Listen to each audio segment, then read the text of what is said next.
व्यासपीठ से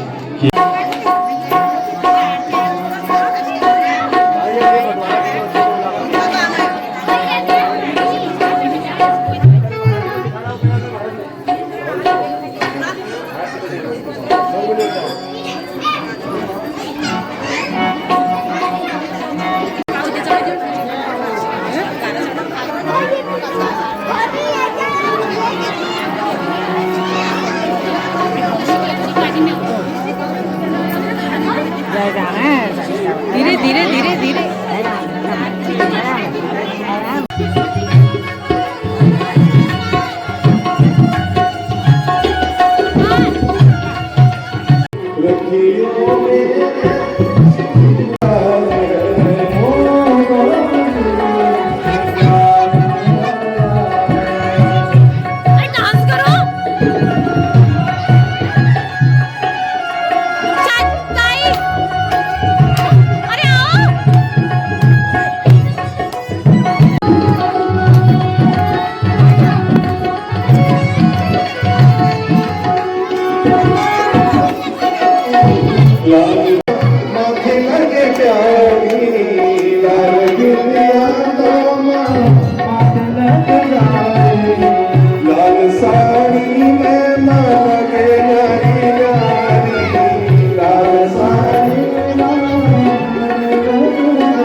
मंदिर से वापस आने के बाद मैं अपने घर पे आ गई थी और हम रात को मंदिर में नहीं गए क्योंकि अभी तो कीर्तन भजन नहीं हो रहे हैं। और उसके बाद मैंने बना लिया था अपने लिए भोजन प्रसाद और भगवान जी को भी हमने भोग लगा दिया है। अब बारी है हमारी खाने की और मैं बहुत ज़्यादा थक गई हूँ क्योंकि इतने टाइम बाद व्रत दे रही हूँ ना, इसलिए थक गई हूँ। और हमने आज बनाया है पूरी खीर, आलू की सब्जी और रायता। लाओ भाई मेरी खीर दो, यहाँ पे रखो, इसमें रखो, मैं रख दो ना मेरी मम्मी। गाइस ये रहा हमारा प्रसाद। तो गाइस जैसे कि आपको बताया है कि कल की भागवत ख़त्म हो गई, ठीक है, और उसमें मैं ज़्यादा बता नहीं पाई थी क्योंकि 6-6:30 बजे तक भागवत ख़त्म हुई थी। उसके बाद हम घर पे आए थे और मेरा बहुत ज़्यादा काम हो गया था, बर्तन धोने का बहुत ज़्यादा काम हो गया था और मैं ज़्यादा बता नहीं पाई। और आज है दूसरा दिन भागवत का और आज मैं कल वाले भागवत की एंडिंग कर रही हूँ।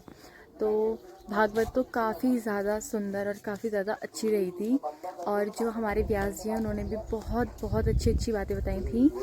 और मतलब उनकी वो जो भागवत बताते हैं ना, मुझे मतलब जितना भी भागवत में बताते हैं, वो जितनी भी चीज़ें बताते हैं ना, वो सारी मुझे इतनी अच्छी लगती हैं और काफ़ी अच्छी तरीके से समझ में भी आती हैं।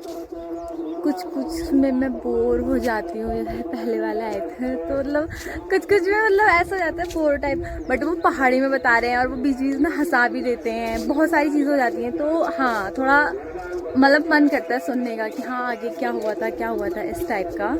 और कल उन्होंने ना बहुत सारी चीज़ें बताई थी जिनमें से कुछ बातें लड़कों के लिए भी थी, क्योंकि आजकल लड़के बोल रहे हैं कि हमारी शादी नहीं हो रही। तो इसलिए पता है उन्होंने एक चीज़ बताई थी जो मुझे थोड़ा लगी कि हाँ ये बतानी चाहिए। लाइक उन्होंने बोला था ना, जो लड़के होते हैं जो उनको जनेऊ देते हैं ना, जनेऊ पता है जनेऊ किससे बोलते हैं? पता ही होगा, व्रत बंधन होता है जिसमें उनके बाल वो किए जाता है और उनको एक वो पहनने के लिए दिया जाता है जनेऊ। तो उसके एक तो जनेऊ, हाँ जो लड़कों का जनेऊ है वो एकदम सही टाइम पे हो जाना चाहिए। मतलब जब उनकी एज हो जाती है ना जनेऊ की, तो सीधा उनका जनेऊ कर दो, ठीक है। और क्या बोलते हैं, वो जनेऊ होने के बाद उन्हें मतलब जो ब्रह्मचारी का वो है जीवन, वो उन्हें जीना चाहिए। मतलब जो चीज़ें उसमें बताई जाती हैं उनको वो सारी उन्हें पालन करनी चाहिए। अगर आप पालन नहीं करते हो तो आप पतन की ओर जाते हो, ऐसे ही कुछ बताया था। तो आपका जनेऊ जो है वो सही टाइम पे हो जाना चाहिए। जनेऊ होने के बाद आप जो हमारे क्या बोलते हैं वो है पुराण, नहीं सॉरी, जनेऊ होने के बाद जो हमारे वेद हैं आप उनको पढ़ सकते हो और आपको पढ़ने भी चाहिए। और उन्होंने एक चीज़ और बोली थी कि जो स्त्रियां हैं, जो महिलाएं हैं, वो वेद नहीं पढ़ सकती। और आपको अगर आपका जनेऊ हो जाता है तो आपको संध्या पूजा करनी चाहिए, शाम की पूजा करनी चाहिए, और 3 टाइम की आपको माला जप करनी चाहिए। 3 टाइम नहीं भी तो आपको 2 टाइम की माला जप जरूर करनी चाहिए। बहुत कुछ बताया था उन्होंने। और हाँ, लड़कियों के लिए एक चीज़ और थी कि अगर अब तुम्हारे रिश्ता आए ना तो सबसे पहले लड़के से ये पूछना कि तुम्हें जनेऊ दे रखा है या नहीं, क्योंकि उन्होंने ये भी बताया था कि अगर किसी लड़के को जनेऊ नहीं दे रखा है सही टाइम पे तो आपको उससे शादी नहीं करनी चाहिए। उसका भी उन्होंने कुछ बताया था कि मतलब कुछ ज़्यादा ही हिंदी संस्कृत वाला था तो मुझे ज़्यादा समझ में नहीं आया।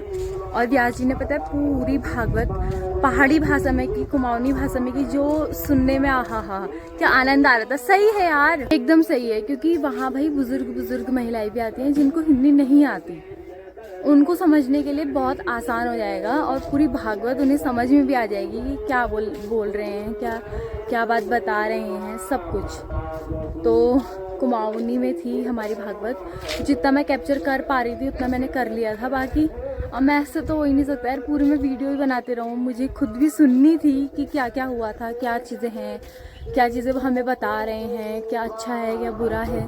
तो इसलिए मैं सारा तो कैप्चर नहीं कर पाई, पर जितना मुझसे हो सकता था मैंने सारा कैप्चर किया। और पता है हमारे मंदिर में ना 52 kg का घंटा आया है जो पूरे क्षेत्रवासियों की तरफ से है। मतलब उसमें लाए तो भी बाबा जी हैं पर उसको नाम दिया गया है कि क्षेत्रवासियों की तरफ से है।